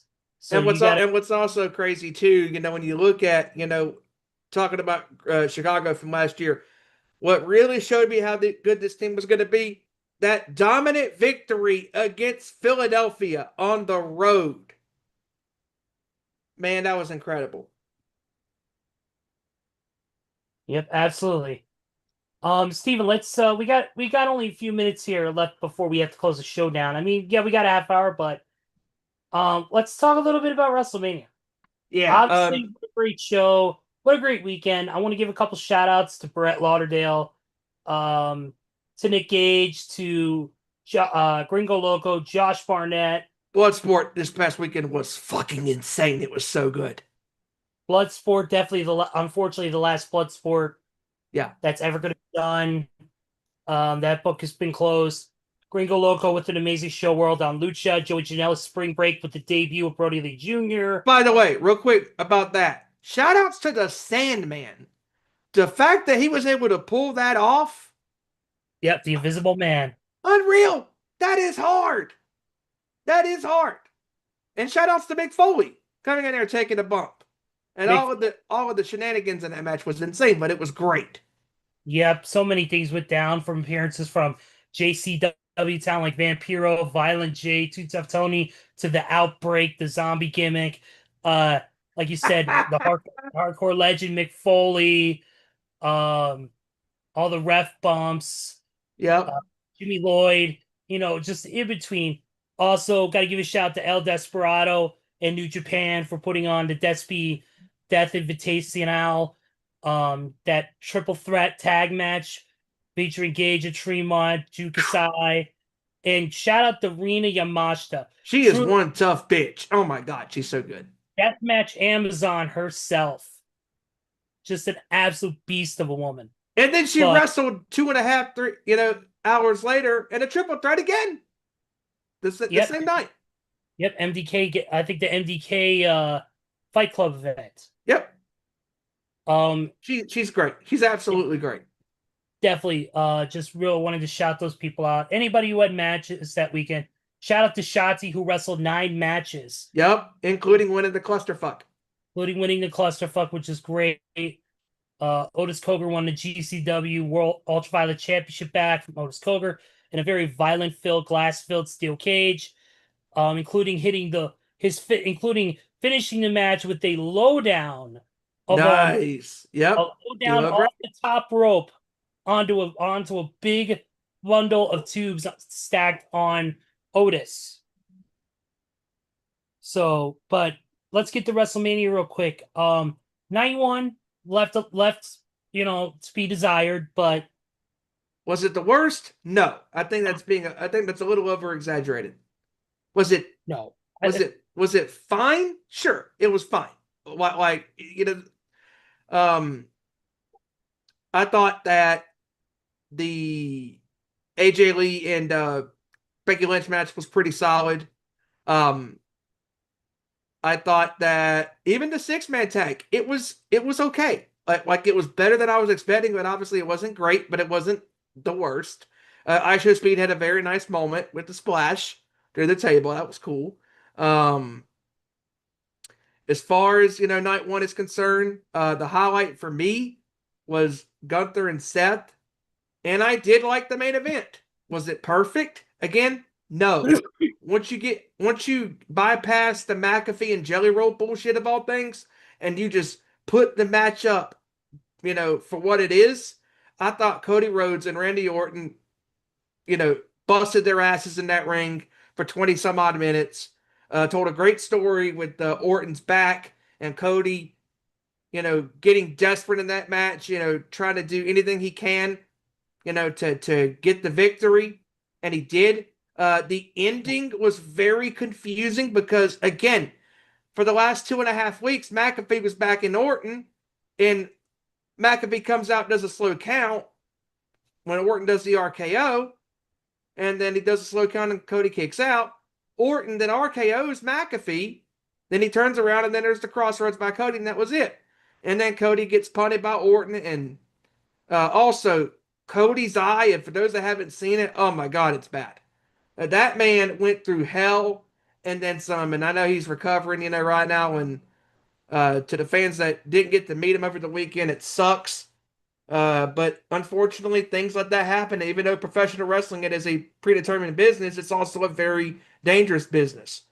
And I thought Cody and Randy, considering the hand that they were dealt, I thought it was a pretty solid main event. And Gunther and Steph was my favorite match of the night. I agree, and also want to shout out the returns of both Paige, who made her return after 8 years away from the company to replace the injured Nikki Bella in the four-way women's tag match. Yep. So a massive pop, interroll theme song, Stars in the Sky. Also, quick shout out to Braun Breaker, who made his surprise return and Yep. speared the absolute hell out of Seth Rollins to give Gunther the win. Yep. So definitely want to give those out real quick. Cody Randy, like you said, the body of the match was excellent. The other stuff around it could have been left without, but it is what it is. It's not, we're just fans. I'm just But glad that night, I'm just glad the body of the match wasn't bad. It was great. oh, absolutely. But night two, ooh, night two, baby. The 6-way ladder match was definitely the car crash that we all expected. But Rey it was unbelievable. Rey Mysterio, Penta, those guys killed it. JD McDonough took some sick bumps. Javon Evans, him and Rusev, that spot that did off the ladder. That was the timing on that was insane. I mean, that ladder match was batshit crazy, insane, and it over delivered.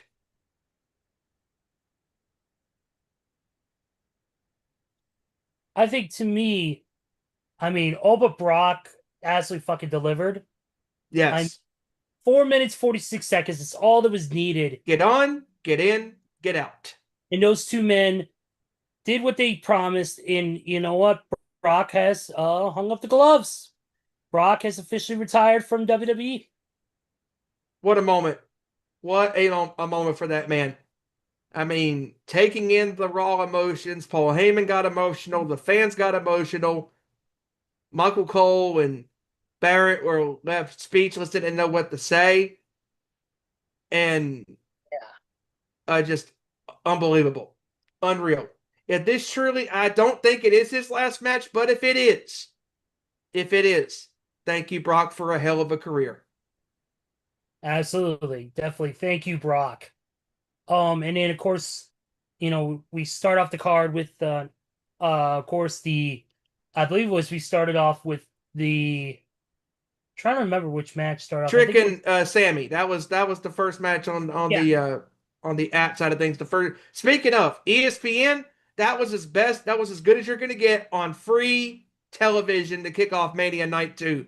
I mean, the Brock and Oba match, get on, get in, get out, punk rock style, and then that crazy ladder match, all 6 men delivered. And then Trick Williams and Sami Zayn match again. It wasn't bad. It was very solid. Trick Williams got his moment. What an entrance. And what a victory for that young man. He is a star. Yes, definitely. I agree on that. Trick elaborating on that in the post show and all that, and that was pretty cool.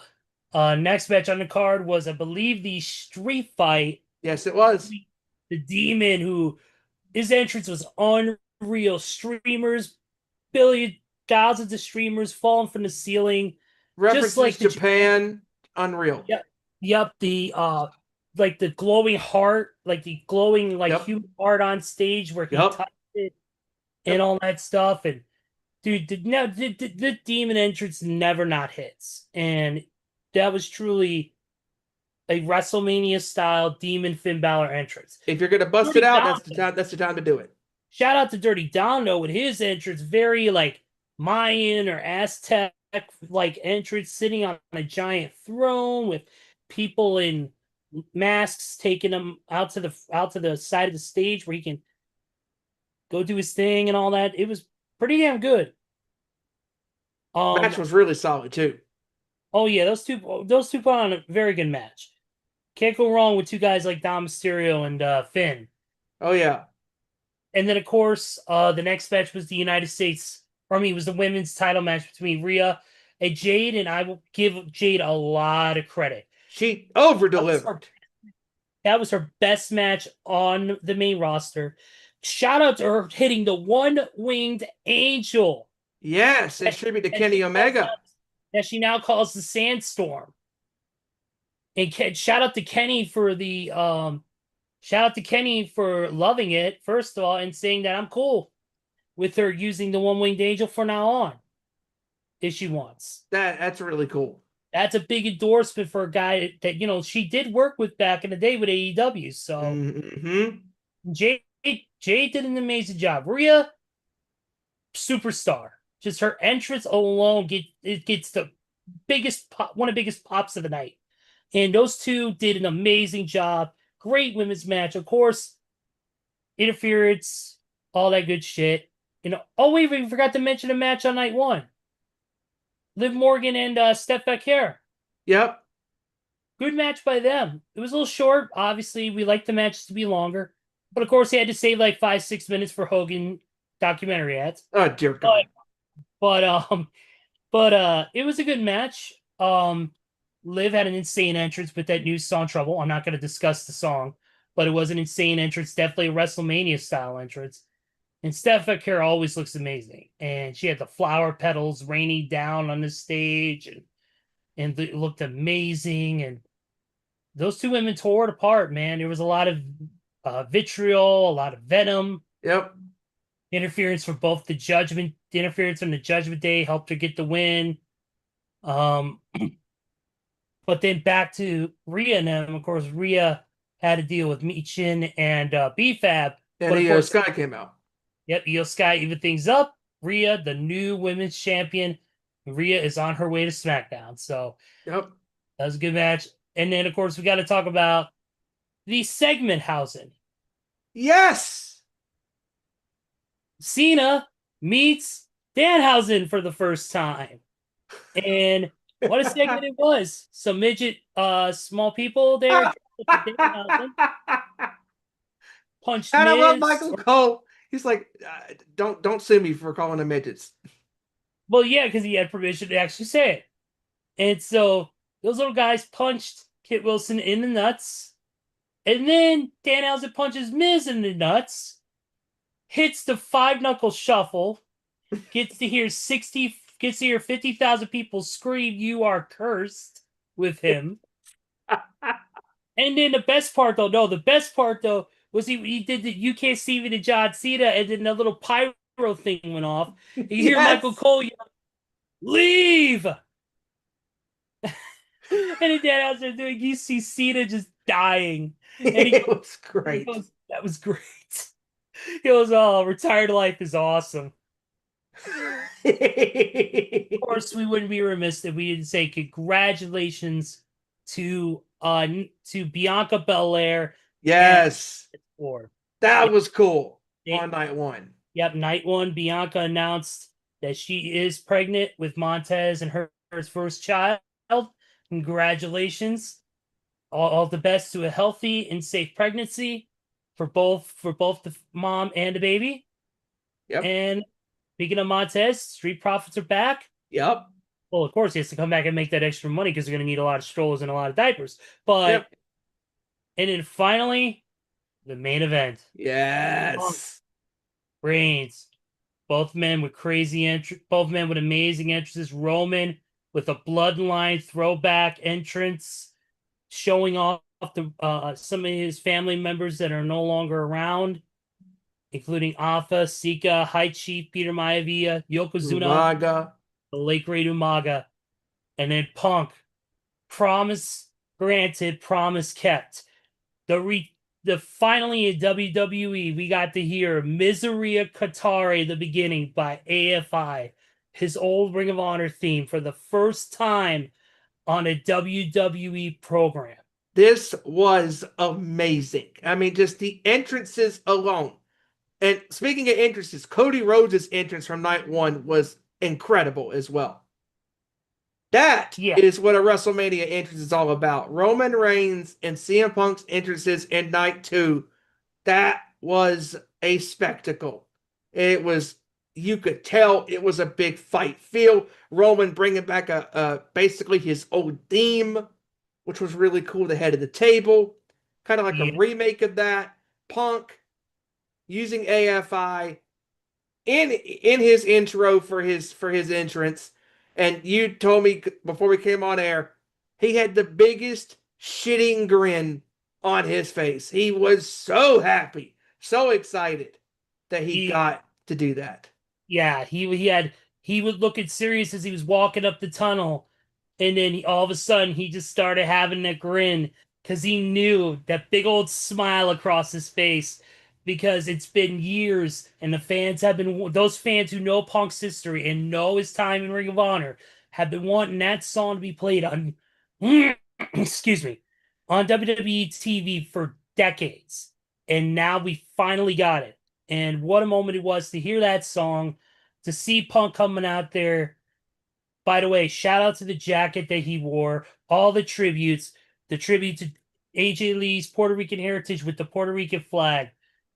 Shout out to paid tribute to all the production people who had passed away that had worked for WWE for decades and decades. And of course, there him and many others, mutual friend, hardcore singer from Harm's Way, Bill Luders, who was a massive wrestling fan who passed away in April in Chicago. And they took his ashes inside of the very urn that was used during Punk and Undertaker's feud for WrestleMania 29. Unreal. And they were able to take it and give Bo Luders his final farewells. And also he had on the back the symbol, the crown, and the symbol of the late great Harley Race. Again. And yes. Of course, a patch for his late dog, Larry. Yep.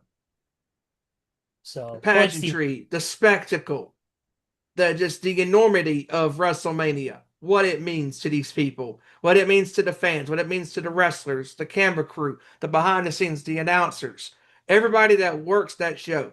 When you are on the final stage, when you are on the biggest stage of them all, when you have the brightest lights, the spotlight on you, you better deliver. And boy, oh boy, did Roman Reigns and CM Punk not just deliver a good match, but it was a stone cold instant classic that will stand the test of time for generations to come. And for you younger wrestlers, if you want to learn from the best of the best, watch this match. The selling, the registering, everything about it, the beatdowns, the comebacks, the physicality, the psychology, everything about this match was perfect when it comes to how they performed. Sure, there was the minor little detail of the referee being in front of Roman when he struck Punk with the steps, but that's a minor little, thing. But commentary did their best to cover it up, saying, "Hey, you don't want to, disqualify, it's a championship match at WrestleMania." I mean, it is what it is, but minor details aside, between the two of them, instant classic. Unbelievable. Yep, great story told, amazing match. As Roman said, that night they made magic, and it was an overall amazing night to end the weekend of WrestleMania. And what I liked about it too, there's two things that are highlighted in this match. Punk said heading into the match, "You can't do it on your own." He did. And Roman said, "You're old." And I know on hindsight's 2020, people were thinking, "Oh, after all that you say he's old." They justified those comments being said, and it added to the story. Because Punk hit a GTS, picked him up again, carrying him around the ring, goes forward again, and he collapses. And the minute that happened, I said, "Oh, that is just beautiful. Beautiful storytelling." Because everything that was said about that match, they delivered on. The little minor details. Punk collapsing, running out of gas. Roman hits not one but two spears, and that's it. Two men in the middle of the ring, no shenanigans, no outside interference, no overbooking bullshit. None of that. Just two professional wrestlers going out there and doing the damn thing. Loved it. Loved it, loved it, loved it.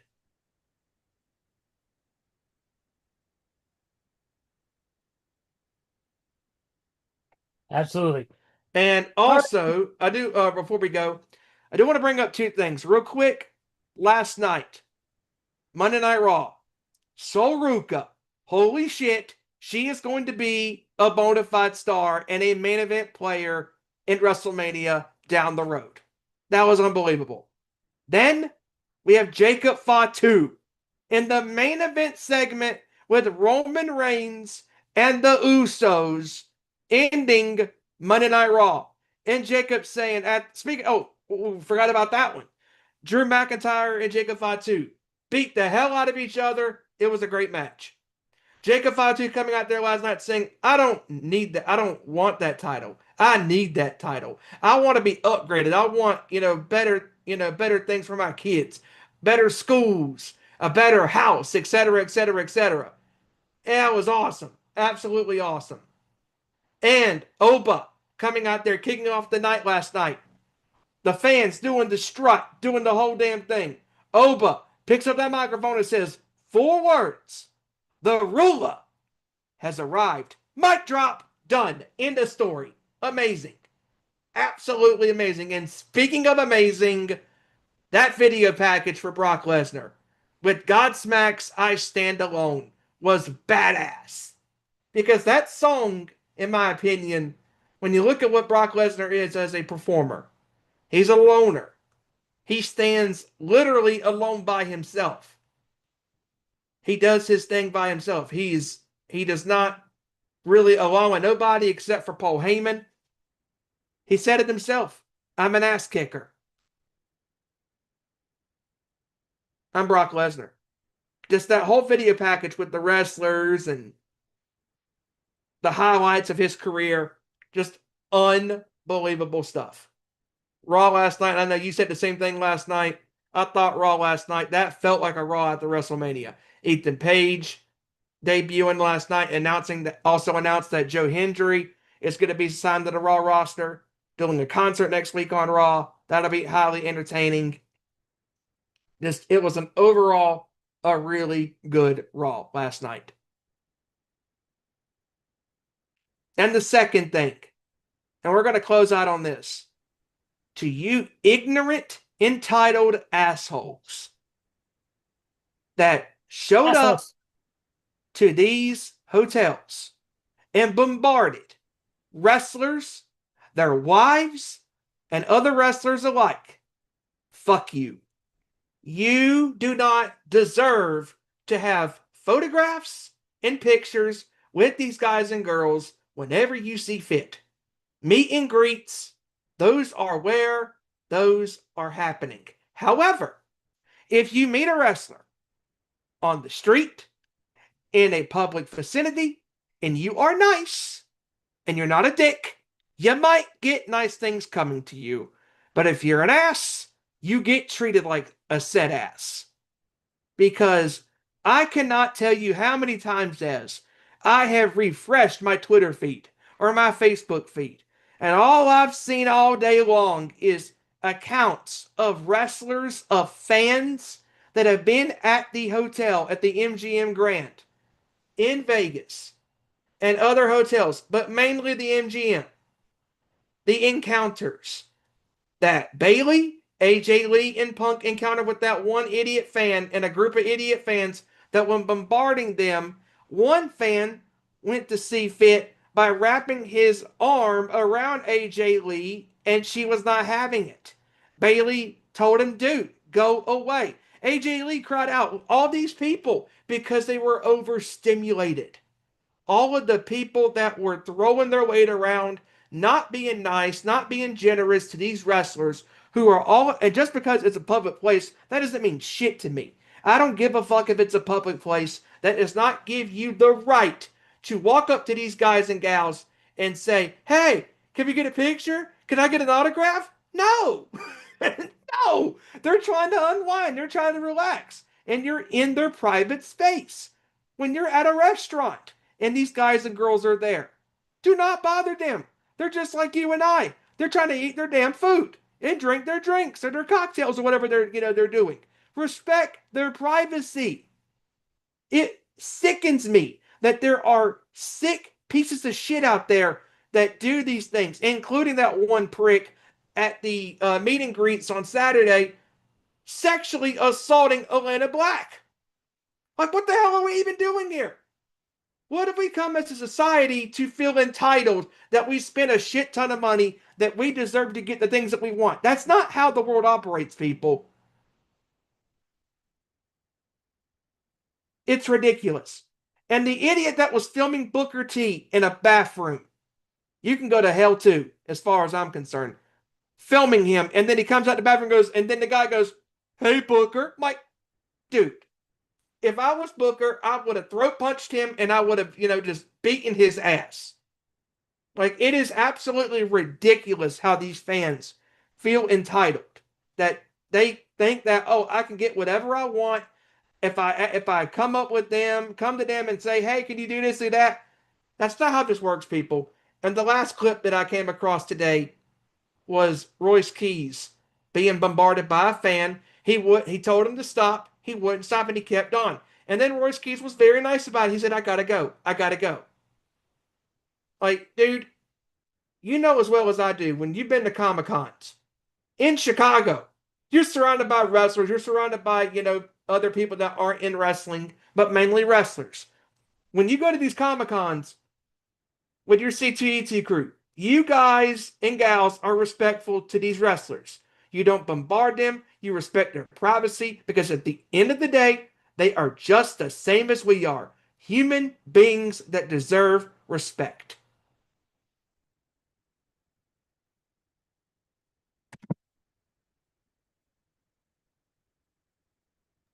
All right. That's Well, it. I'm done. all right. Well, I'm not going to say no more because I've discussed it in nauseum with so many different people, and I'm done hearing idiots defend it. So let's move on and let's close it out. Steven, your final thoughts, my friend. Great show, dude. This was a lot of fun. Looking forward to being back on next week talking about Yes, the NBA yourself, you playoffs. asshole. Great show. Great show tonight. Looking forward to being back on next week talking about the NBA playoffs, continuing and whatever else we get into. It's going to be a lot of fun. And yeah, you can follow us on our individual channels down there in the description. I'm at Steven_1. He is at Deadman469. Joey is at Take Command 92. And our very own Kevin Rory is at That Niner Gang 10.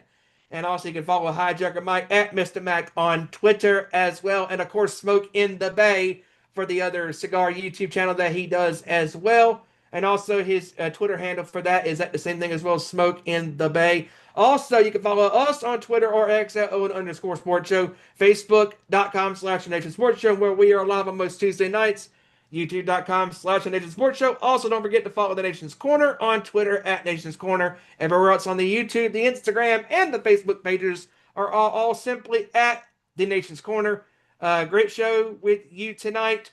Thank you to everybody tuning in here live and on demand as well. What a great show, mixing in a little wrestling, a little basketball, football. Enjoy the rest of your night. Enjoy the rest of your upcoming week and weekend. I know I will be in Atlanta for the Alter Bridge show this Saturday with Seven Dust. That's going to be a lot of fun. A hometown show for Seven Dust, and they are currently on tour. The Alter Bridge tour kicks off this Saturday in Orlando. That's going to be a lot of fun. Also, the Lamb of God show that I was at last week with my buddy Bo. That was incredible as well. And yeah, just looking forward to being back with you guys here next week. And hopefully we will have Joey and Kevin's scores, or not the scores, their top 5 games from the NFL season from last year. And yeah, great show tonight. Ezra, wrap us up, my friend. I will, guys. Thank you so much for the time. We appreciate it. Don't forget to follow, like I said, all of our social medias, our stuff. Nation's Corner at 2 Sweet Cosplay across all socials for your cosplay and wrestling needs. Anime Central is our next stop for our annual TSC Day photo shoot.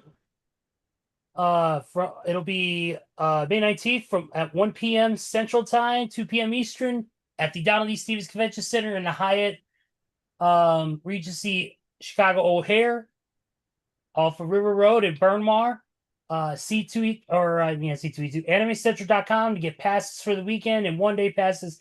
Limited ones are available now. Get with us for a nice day of hanging out.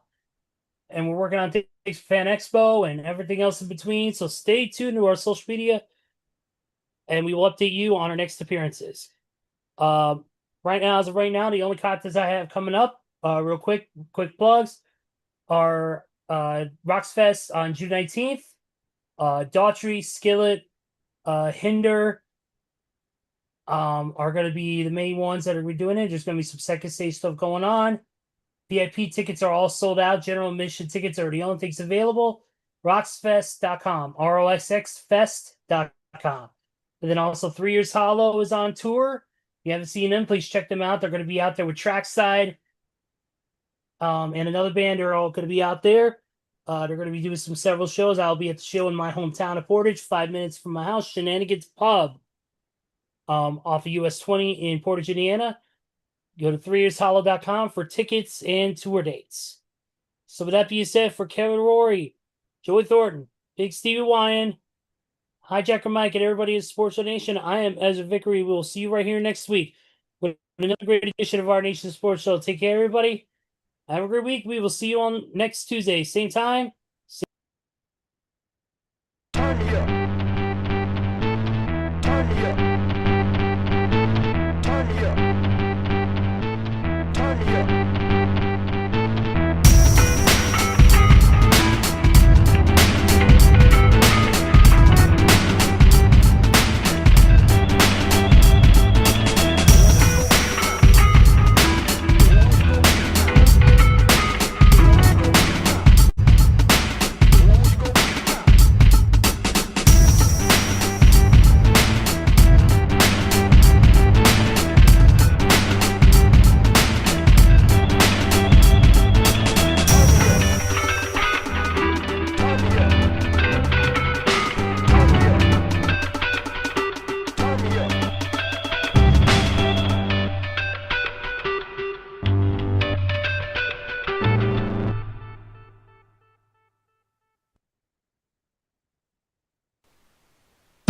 Thanks for watching this week's featured presentation of our Nation Sports Show.